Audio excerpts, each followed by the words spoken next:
The fact that Ohtani went to the Dodgers and restructured his deal, boo, hoo, boo, effing who.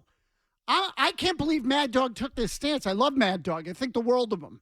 This is stupid. And I'll tell you why. The Pirates, the Rays, the Royals, you think they were in if they could have deferred the money? Please. They had no shot at this guy anyway. Zero. They're not the teams that are pissed. You know who's pissed? The Yankees, the Red Sox, the big market teams, and the fans of the big market teams. And you know what I would say to them? Why didn't you think of it? Why didn't you think of it? Ohtani, according to reports, offered every team the same deferral. He would have done the same thing for the Red Sox or the Yankees. He would have done the same thing. The rule's in place. It can be done. Now, again, you say you don't like the rule and the game needs a salary cap. That's a different thing. Mm-hmm. But the rule that's in place, any team could have done it. The Red Sox could have deferred the money 10 years out, signed him, put him on the roster, and he would have counted $46 million against the luxury tax. They could have done it. They chose not to. I am not going to sit here and cry for the Yankees or the Red Sox or the Mets or the Angels or the Cubs or the Giants or whatever other big market team is now pissed because the Dodgers kicked them in the balls. And I hate the Dodgers. I hate them, but good for them. The people that are whining about this are the fans of other teams that might have had a shot at him. And that's what this is for Mad Dog. If you listen to him with any regularity, you know he loves the San Francisco Giants. The Giants are in the same division as the Dodgers. The Giants might have had some interest in Ohtani. They didn't get him, so now he's mad. I mean, it's like I think the world of him. I think he's great, too. But that yesterday, hearing that, I was like, oh, come on. They're just like another whiner on Twitter. Like, this isn't fair. We didn't have a chance. Like any of this, you're just mad because you lost out on them. That's all. Again, I hate the Dodgers, but you know what? Good for them. They found a way around it. Right. They did it with Mookie Betts. They did it with Freddie Freeman. Mookie Betts' deal, about a third of the money was deferred, and I would say that is even on the high side, but that's typical. You take some of the money and defer it. The Red Sox did it with Chris Sale. Okay, first of all, Buster Posey has gotten deep. I'm stunned. When Murray first read the news at the end of the show yesterday, I'm like, well, that's not right. I'm sorry, Murray. It was right. I mean, I can't believe. It's stunning. It is stunning. And it's also a one-off.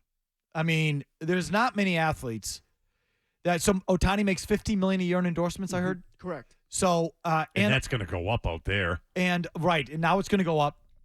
And also the fact that he's Japanese and not American, and I don't know, does he still go back to Japan every offseason? Like, you got to admit he is a rare circumstance. No, true unicorn. So like that is is that 95% of his salary he deferred? I think it's more. I mean, I don't have the percentage. I can't figure out the math, but players are not going to defer 95% of their salary. They're not going to defer 80% of the salary. They're not going to defer 50% of their salary. 97.1%. Okay. So the vast majority of the North American athlete or the, Caribbean athlete is not in a position to defer that kind of money. So this is, pretty much a one-off. Sure. But I don't know what people are bitching about. I mean, if the player's willing to do it for a certain team, then he's willing to do it for a certain team. If he was willing to do it for the Red Sox, I don't think you'd hear people around here complaining about it. And I don't know if people are really complaining about it as it is. I think what people are complaining about around here is that the Red Sox used to be in on the biggest names, and now they're not. Who they just lose out on today? Seth Lugo. Who's that? Pitcher for the Padres.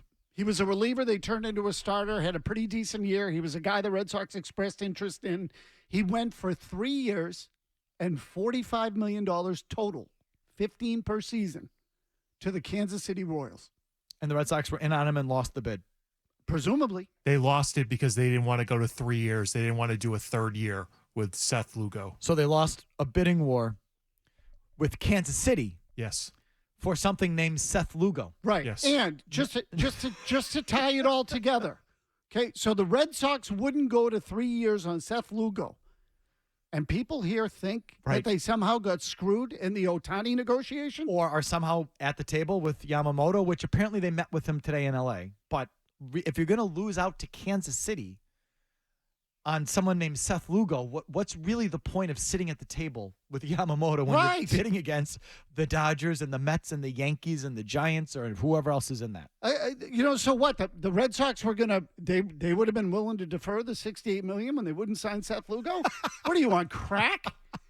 Like, what the hell are you smoking? People get their heads up their asses on this one.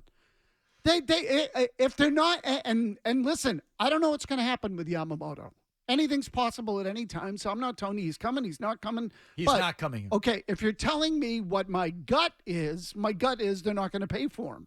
But if they're not going to extend on Yamamoto, they will never extend on anybody. Are they going to do anything? He's the perfect free agent, Murray. He's 25. He's really good. And I say perfect, that's not totally fair. There are some questions. He's never pitched over here. So we don't know. But he's 25. And there's no, like, draft pick consideration or anything like that? Nothing. Zero. All it is money. That's it. All it is money. It's Matsuzaka times 3 because the money's going to be higher. And I think he's better than Matsuzaka. So, there is some comp there to Matsuzaka if you wanted to go down that road. And they were willing to blow everybody out of the water on that and offer up over $100 million. That was almost 20 years ago. Now the price is $300. So I would argue there's never a better time to spend $300 million on a 25-year-old because you don't get that chance very often. Okay, most pitchers are 30 when they hit free agency. If they're not going to do it now, they're never doing it again, as far as I'm concerned.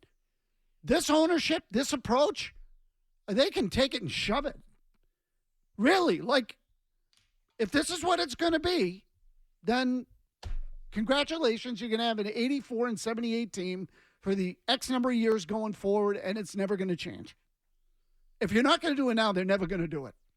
It is what it is. Well, then I don't think they're ever going to do it. I think you're right.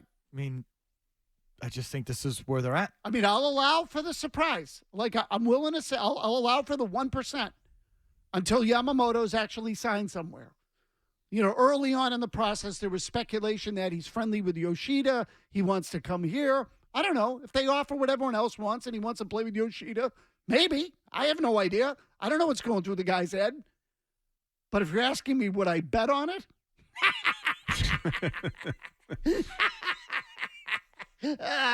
Please. I'd bet against him is what I would bet. Of course I would bet against him. $350 million.